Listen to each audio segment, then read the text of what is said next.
Ladies and gentlemen, it is finally time once again. It's been a while, but finally it commences again. I'm gonna be talking about some stupid thoughts in my head. So if you've been around for a while, you probably remember on the Sulky channel a couple of years back I used to do these kinds of videos where I would just like sit down in front of the camera and just talk about thoughts that were roaming around in my head, and boom, it just went from there. And it's been a while, but now we're bringing it back on the Sander Sindberg channel. So basically, yeah, all this is just thoughts that are roaming in my head, that have been roaming in my head for a while. You know, I'll write it down on my notepad and I'm lying to you. I write it down on my phone. I never really had a name for this series or this video saga, whatever you want to call it, I don't know. I never really had a name or a title for it. It's just me telling you a lot of my thoughts, and you get to see what goes on inside this little thing right here.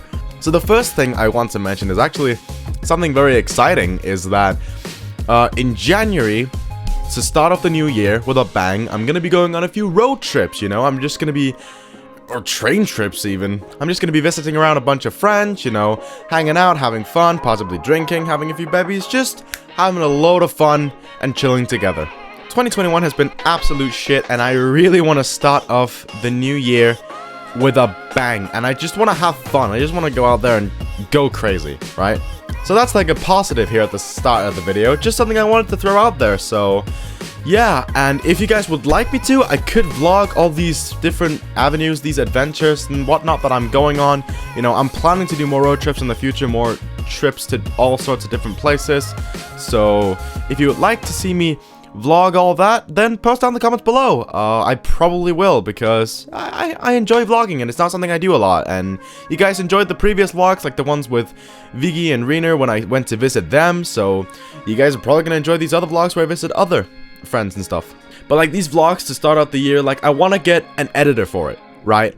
I want to get like an editor who can, you know, edit it, like make a very epic vlog and make it like cinematic and, you know, all sorts of crazy effects. Like I want professional editing that I can't even do. So, you know, I'll find some editor, I'll of course credit them, I'll pay them, all this and that, we'll always figure it out. But there's enough time, but it's just an idea I have in my head. So yeah, all in all, it's just gonna be really exciting to go on all these trips. And yeah, I've got loads of cool things planned for next year, and even a few things planned before this year comes to a close, so be on the lookout for it. I'm very excited. Basically, now I just want to ramble and rant off some stuff to you, so here we go. So, airports, right? It's been a while since I've really been on a plane, or in an airport for that matter, because of COVID, and we just haven't, you know, traveled to, you know, abroad in a while. But even though I've been to my fair share of flights throughout my years, right? I've been on quite a lot of flights, yet I'm still that little awkward bean that whenever the lady says, have a good flight, I reply with, you too. Because my body just absolutely hates me, and it's just, oh. You check in, you get your bag delivered, maybe to never be seen again. Actually, I want to tell a story about that. That happened to me when I went to Spain in 2016. Then when we went back home, after the flight, we were in the airport, you know, picking up our bags and everything. You know, at the end, like, most of the bags had come through. There was like one left, and it wasn't ours. My bag was not there. It was missing. It was gone. They forgot my fucking bag, and little 11-year-old me, who had all his important stuff with him and everything, was like panicking and crying and like, please tell me my bag's okay, what's gonna happen? We ended up getting the bag back after like a week or two, but holy fuck, I was worried right then and there. Whew. But anyway, I'm getting off on sidetracks. Once you've checked in, you've delivered your bag and everything, you just escape and go through the gates. And when you check in at the gates, everyone's mind just goes in a purgatory state. Purgatory is basically, you know that weird balance between heaven and hell? Yeah, it's basically that when you enter the gates. All of a sudden, your common decency and social skills go flying out the window. Haven't been to airports in a while, but I've always kind of thought about these things whenever I was in an airport. Now this next point is quite the interesting one. This is kind of like how you can treat people. It's not like a golden rule of thumb, you have to treat people this way, you know? Do whatever you want, just as long as you're nice. This is just a little thing that I like to do. So there was this guy I went to school with like 2-3 years ago or something like that.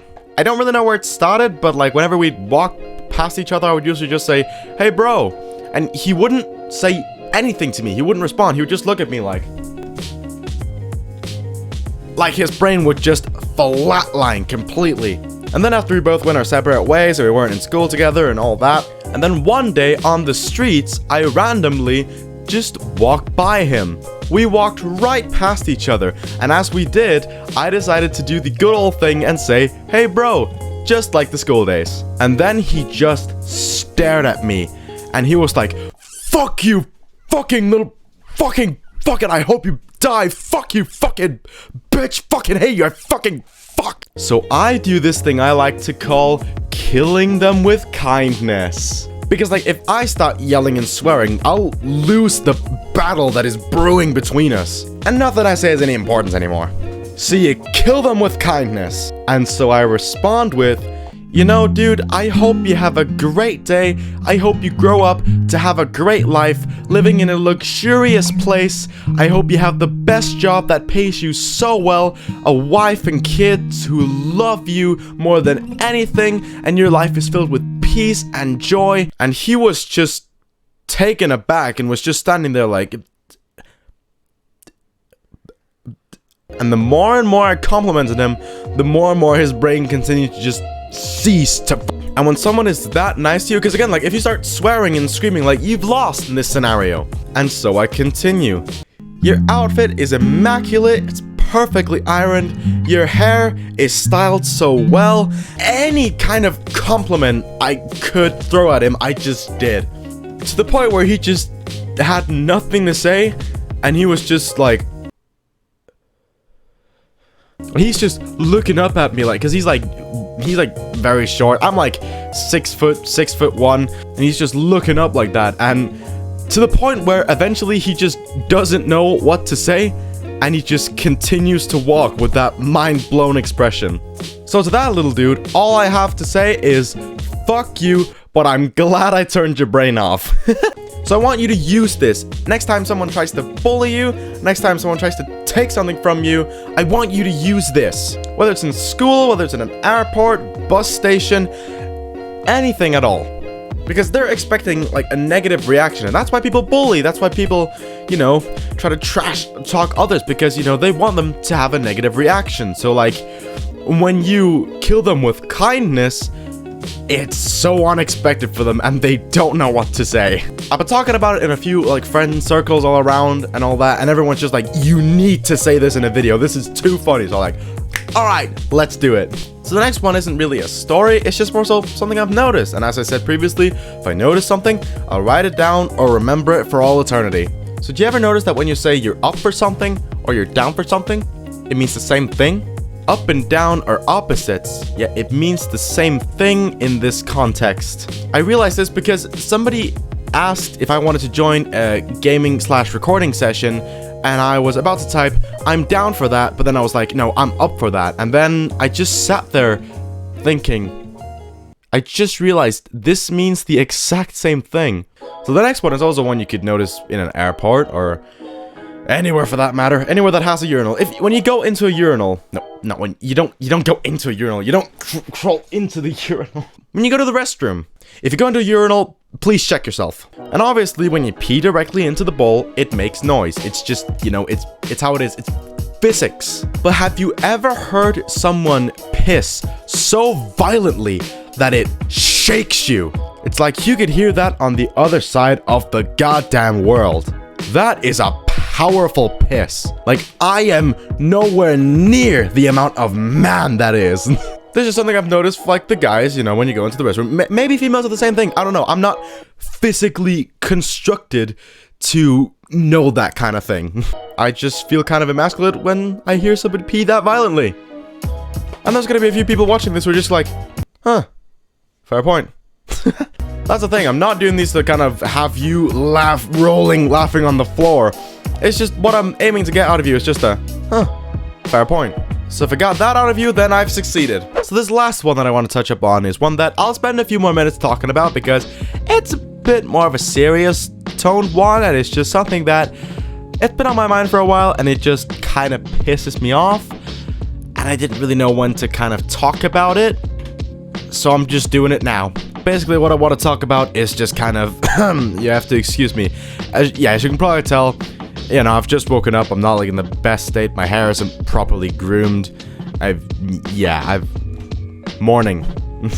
So I want to talk about, like, people who are getting cancelled on Twitter, people who've done something wrong and are being called out, the many different opinions and the subjectivity surrounding that, all that kind of shit. I just kind of want to explain a lot of stuff through. I've been cancelled on Twitter. If you're a public figure who has a decent following, you've probably been cancelled for something before. Everybody has been at this point. And there will always be different opinions when it comes to these people and their actions. Some may agree and say, yeah, they deserve that cancellation. What they did was awful. It was unforgivable. Their way of handling it is awful. They should be off the platform. The other side is like, no, it actually wasn't that bad. It was maybe a mistake, but if they've apologized for it and are willing to improve from that, that's fine. They're still good people and they didn't deserve this cancellation. It was a very minor mistake and it shouldn't be blown this much out of proportion. They deserve another chance. There's always going to be those two sides, and it's always kind of a 50-50, I feel like. I personally feel like mistakes don't define us as humans. It's how we're able to move forward from that defines us. That's how I personally feel. Which again could also have two different opinions. People could be like, no, that's not true at all. And others could be like, yes, I agree 100%, you know? But, you know, everyone makes mistakes, you know? Like, as long as you don't do it again, then it's fair. Like, if you apologize and don't do it again, there's not much else you can do. You've done what you can. Now, I get it. If they make a mistake, they'll apologize. They'll say they won't do it again, all this and that. They continue to do it again and again. Then, yeah, I can understand why you'd see that there is no point in even trying because they're not going to change. You know, some people like to define somebody's mistakes because they've seen it happen once and they're like, no, fuck it, out with him or her, or, you know, fucking cancel them. They don't deserve to live. People will never really be able to agree, and even those who do have different opinions, there's just a lot of people who can't respect those, you know, opposite opinions. It's crazy. I'm also drinking McDonald's milkshake. Some people may love it, and some people may hate it. But one thing I want to bring up in regard to that is Minilad. In a group chat, you know, I just brought up the name Minilad. Now, I got what I expected, but not what I was hoping. What I expected was obviously, oh, not him. Can we not talk about him? I fucking hate him. I never want to see his face again. It's so fucking disgusting. And that's what I was expecting. What I was hoping was that there would be someone who would just say, you know, he hasn't done anything in a while. Let's leave him alone. Now, Minilad, he did what he did those years back. He took the actions that he did. We can't really go back and change that. You know, he was being inappropriate with those 17-year-old girls while he was around 20, and he made his piss poor apology, and, you know, he blamed it on mental health and suicide and this and that, and he did that once. Has he done it again? No. No, he has not. Since then, he's actually gone on, after he's returned to YouTube properly, he's gone on and said, I'm sorry for what I did, you know, it's completely my fault, nobody else's, it's all on me, I got what I deserved, and that's all there is to say about that. Now, it could be made the argument, oh, excuses, he still did what he did, obviously. And a lot of people, and this includes a lot of different situations where people have gotten cancelled or called out or whatever, is people don't even really look into what they've done. They just hear from one person, a mob mentality. They just hear oh, Minilad is a confirmed nonce. And they just go with it. They don't research, they just assume he's EDP, 30-year-old trying to meet up with 12-year-olds for a cupcake. They don't research the situation and realize that he did something fucking awful but it's not up to that level. And, you know, there's people who think he can be forgiven, that, you know, the way he's moved on from it, he won't do it again. He's apologized properly, he's worked on himself, gotten the help he needs, all this and that, and they think he can get another chance. He deserves that. The other side saying, no, this is unforgivable. He shouldn't be doing this in the first place. He shouldn't have a platform. He should be terminated. I hate his face. Please go die.